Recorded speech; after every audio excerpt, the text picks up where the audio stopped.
У вас может быть нормальный вес, при этом вы носите внутри себя бомбу замедленного действия. И этот жир не всегда виден в зеркале. И его не спрячешь под одеждой. Он внутри, вокруг внутренних органов, вдоль кишечника, в сальнике и даже между клетками печени и поджелудочной железы. Это висцеральный жир. Самый коварный, самый воспалительный и самый опасный. Он буквально разрушает ваше тело изнутри. Является главным фактором преждевременного старения и развития многих заболеваний. При этом вы даже можете не подозревать о его наличии. Меня зовут Джимбат Данзанов, я доктор тибетской медицины. Моя деятельность направлена на то, чтобы научить своих пациентов, зрителей улучшать качество жизни, замедлять старение и быть счастливыми. В этом видео вы узнаете, чем висцеральный жир отличается от подкожного жира и почему он особо опасен, как его определить и самое главное, как от него избавиться. И в конце этого ролика я дам вам пошаговый план, что делать в течение 30 дней, чтобы начать избавляться от висцерального жира. Что такое висцеральный жир? Висцеральный жир – это внутренний жир, по-другому, если перевод с латинского. И этот жир находится внутри, вокруг внутренних органов, вдоль кишечника, в сальнике. И когда его содержание в организме, в теле становится избыточным, он может даже находиться между клетками внутренних органов, печени, поджелудочной железы. И его функция – это защита внутренних органов. Многие демонизируют висцеральный жир, но на самом деле этот жир необходим для нашего организма. И в норме такого жира, висцерального жира, должно содержаться у мужчин 10-15%, у женщин 8-13%. И висцеральный жир выполняет функцию защиты внутренних органов. Вся жировая ткань наша, и висцеральная, подкожно-жировая клетчатка выполняет функцию эндокринную. И в этой ткани, в жировой ткани, это же целый орган, в ней синтезируется множество наших гормонов. Помимо висцерального жира у нас есть подкожно-жировая клетчатка. Она находится под кожей и состоит из рыхлой волокнистой соединительной ткани и жировой ткани. Выполняет функцию терморегуляции и тоже эндокринную функцию выполняет. И еще у нас есть такой бурый жир. Он находится между лопатками, под ключицей, в шее, в затылке и вдоль крупных сосудов грудной полости. Раньше считали, что этот жир бывает только у новорожденных и выполняет функцию терморегуляции, но в дальнейшем поняли, что этот жир составляет 0,1% от общего жира у человека. И этот жир является на самом деле спящим ресурсом нашего организма, если человек сможет активировать этот жир. Жир вреден для нашего организма только в том случае, когда его становится много. А в обычное состояние, в состоянии здоровья, человек обязательно должен содержать какой-то процент жира. Нормальной границей содержания жира у мужчин должен быть от 8 до 18%, а у женщин от 18 до 30%. Но не все так просто, не нужно расслабляться. Избыточное содержание висцерального жира может быть даже у худых людей. Вроде человек худой, руки-ноги стройные, а животом у него уже, возможно, есть избыток висцерального жира. Даже люди тренированные имеет висцеральный жир. Вот в тренажерных залах вы видите мужчин накачанных, мускулистых, но с животом. Скорее всего, у них избыток висцерального жира.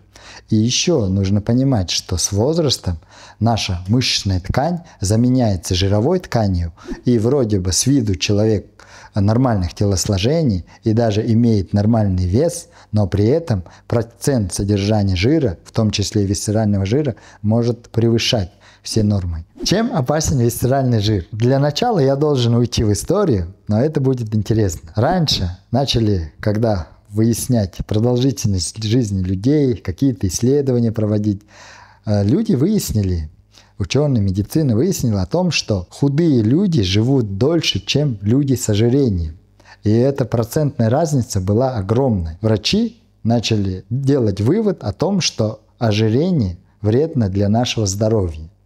Ну и далее развивалась медицина, и развивалась тоже параллельно эстетическая медицина, и люди научились делать липосакцию. И когда даже удаляли 20% подкожного жира, ничего со здоровьем человека не менялось. Как были, например, сахарный диабет или инсулинорезистентность, гипертония и так далее, так и все оставалось. А вот когда человек самостоятельно худел, у него возникали очень большие изменения. У него исчезали некоторые виды заболеваний, как инсулинорезистентность, все обратимые болезни. Все исчезали, улучшались сосуды, улучшались качество жизни, все это улучшалось. И тогда врачи начали задумываться, с чем это связано. И исследовав, пришли к выводу, что это связано с количеством висцерального жира. Когда висцерального жира становится много, он начинает окисляться, тем самым привлекает клетки иммунной системы. Такие клетки, как макрофаги. Сигнальные клетки нашей иммунной системы. Макрофаги, взаимодействуя с клетками жировой ткани, выпускают сигнальные вещества, которые называются альфа-тумор-некротический фактор, интерлейкин-1 бета, интерлейкин-6. И эти вещества стимулируют иммунную систему и запускают процессы хронического воспаления. То есть избыточный висцеральный жир вызывает в процессе воспаления. Также эти вещества снижают чувствительность клеток к инсулину. Снижение чувствительности клеток к инсулину приводит к тому, что инсулин начинает повышаться. Повышение инсулина активизирует голод. Голод заставляет людей больше есть. Когда люди больше едят, происходит избыточное отложение жиров. Избыточное отложение жиров приводит к воспалению. Воспаление снижает чувствительность к инсулину, круг порочный замыкается. И этот системный хронический воспалительный процесс является серьезной угрозой для нашего здоровья и для нашей жизни. С ним связывают практически все заболевания, которые возникают в течение жизни. Сахарный диабет 2 типа, гипертония, сердечно-сосудистые заболевания, разрушение суставов, бесплодие у женщин и у мужчин, по некоторым исследованиям деменция, ну и некоторые виды рака. Отсюда логично предположить, что избавление от избыточного жира снижает интенсивность воспалительных процессов, что в свою очередь снижает развитие всех ассоциированных с ним заболеваний. Это улучшает качество жизни, снижает развитие всех болезней, продлевает нашу жизнь и вообще становится все хорошо. Поэтому позже я расскажу, как избавиться от излишнего жира, что нужно делать, а пока нужно понять, есть ли он у нас. Самый простой, но достаточно достоверный метод – это измерение окружности талии. Рост в сантиметрах делим на сантиметры окружности талии и получаем определенные цифры. У женщин должно быть от 0,45 до 0,48. У мужчин должно быть от 0,48 до 0,52. Окружность талии нужно измерять утром натощак, после утреннего туалета, но перед едой. Нужно измерять в районе, на уровне, то есть пупка. Не нужно ленту так затягивать, чтобы в кожу врезалось. Просто измеряете. И это полученные цифры делите на рост. Второй метод определения избыточного висцерального жира – это измерение соотношения окружности талии и окружности бедер. Для женщин должно быть меньше 0,85, для мужчин меньше 0,90. Сейчас существуют все онлайн-калькуляторы, туда только вводите свои цифры, все посчитает вам. А вот насчет индекса массы тела я здесь не уверен, так как люди, занимающиеся очень активно спортом, особенно это бодибилдеры, пауэрлифтеры, у которых процент телесного жира очень низкий, но при этом они очень накачаны, у них может быть индекс массы тела высоким.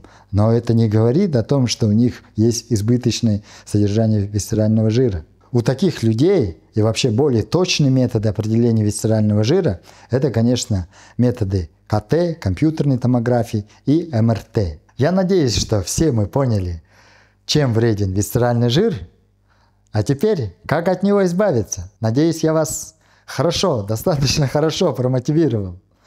Я вам дам список советов, что нужно делать в течение 30 дней. Вот первые 30 дней самые важные.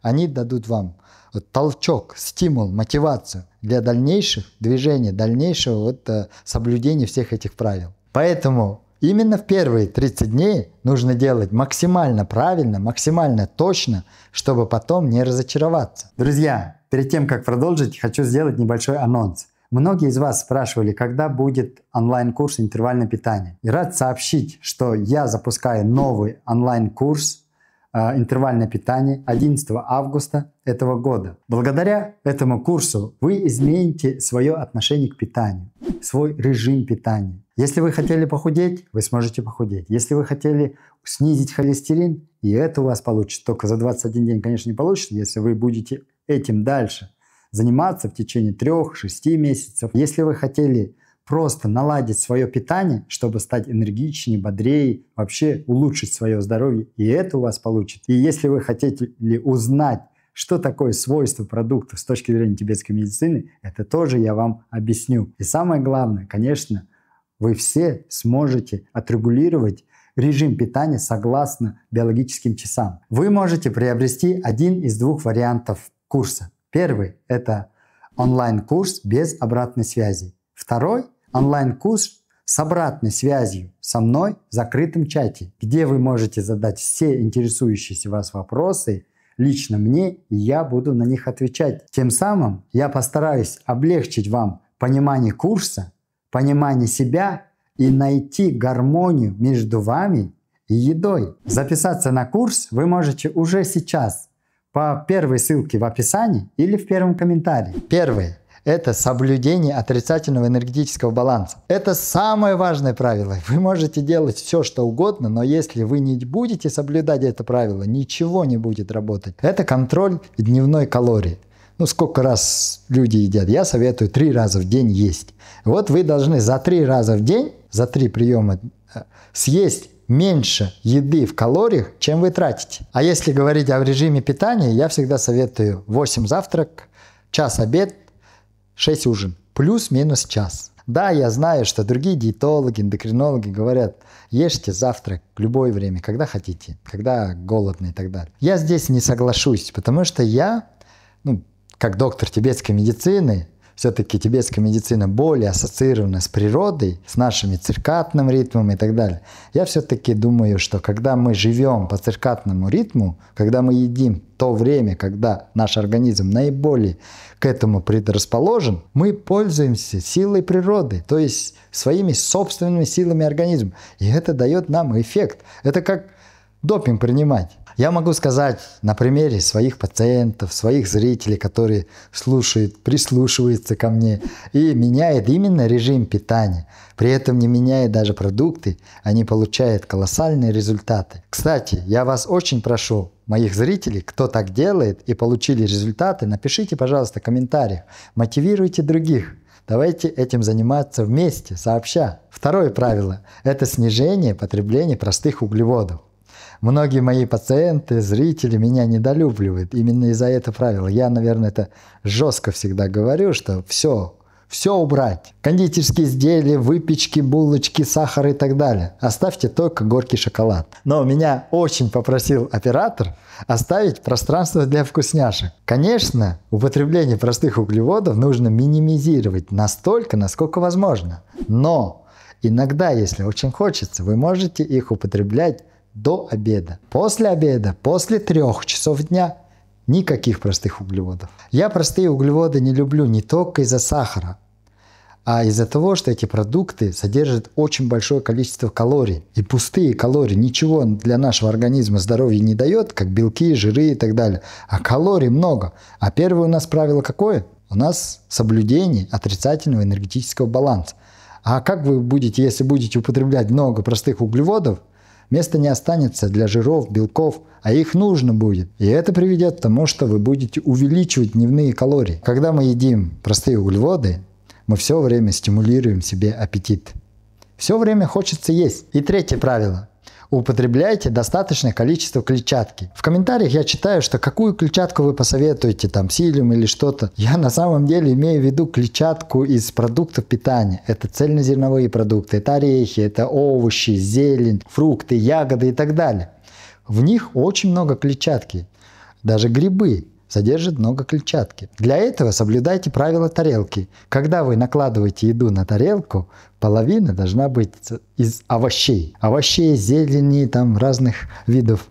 А другая половина из обычной еды. На самом деле, по правилам питания, человек должен в день употреблять до 30 грамм клетчатки. А если в эквивалент овощей, 30 грамм клетчатки, чтобы набрать, это надо утром. Цельнозерновые продукты есть какие-то. А днем, вечером, в течение дня нужно есть до 700 грамм овощей зеленых, крестоцветных. А в огурцы и помидоры там клетчатки очень мало. Там вода и разные там микроэлементы. Многие люди говорят, я ем огурцы и помидоры в достаточном количестве, но если в контексте клетчатки, на самом деле эти овощи не подходят как источник клетчатки. Четвертое правило – это полезные жиры. Топленое масло, растительные масла. У меня есть ролик про растительные масла, посмотрите. Но мы их должны употреблять, особенно касаемо насыщенных жиров, животных жиров, в утренние часы. Яйца, топленое масло, сливочное масло, творог и так далее, да, жирные продукты.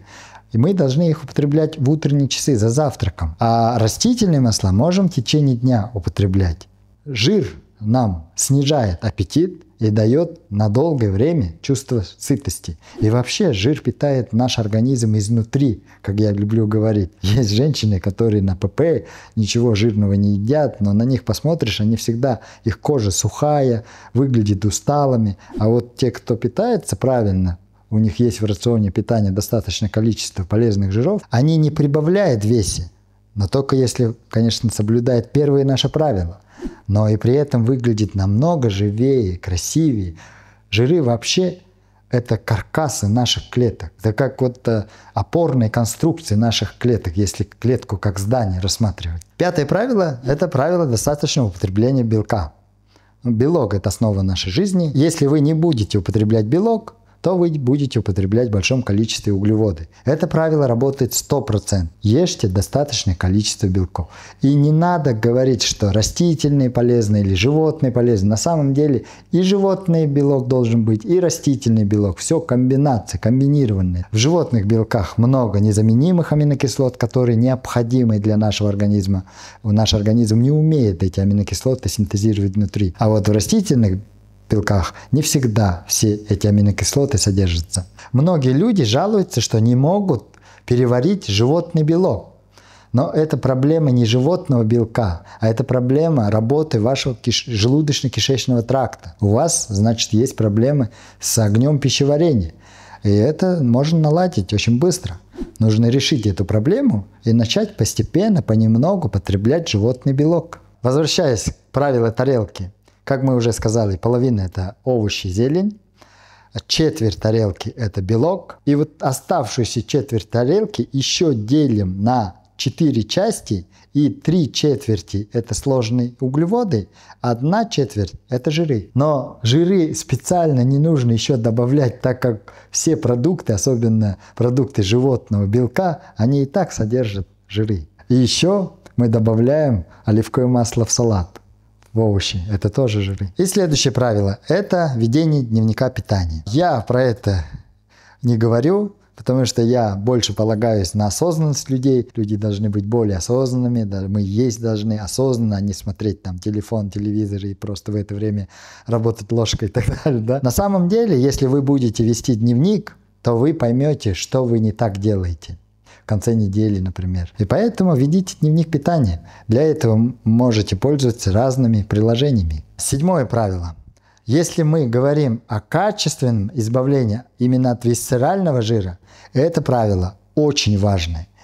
Важнее, чем все, что я говорил до этого касаемо питания. Не торопитесь выключать, потому что я тут разоблачу одну вещь. Я вижу, вы, наверное, видите, разные БАДы, разные препараты продаются, такие напитки и так далее, которые поможет вам избавиться от висцерального жира. На самом деле не поможет. Поможет избавиться от висцерального жира физическая активность. Физическая активность должна быть всем по силе. Кто может ходить, тот ходит. Только минимум 5 дней. 6 дней в неделю от 45 минут до часа по времени. Вы можете это время разделить на 3, 4, 5 частей. Можете по 10 минут походить утром, днем, вечером, вот так дробно. Кто может бегать, те должны бегать.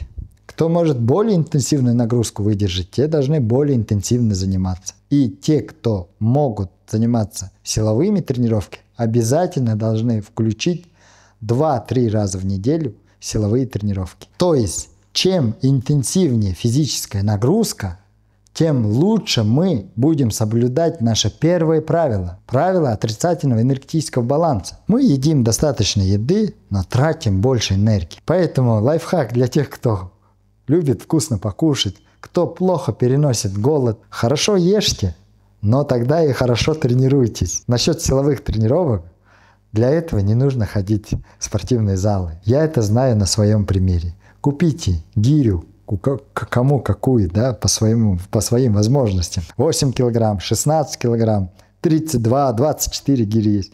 И занимайтесь этой гирей дома, как я всегда делаю. У меня есть много роликов, и в дальнейшем я буду больше выкладывать такие ролики про физическую активность в домашних условиях. Я на самом деле последние 2 года не хожу ни в какие залы тренажерные. Бегаю на улице, занимаюсь утяжелителями дома. И теперь послушайте очень внимательно.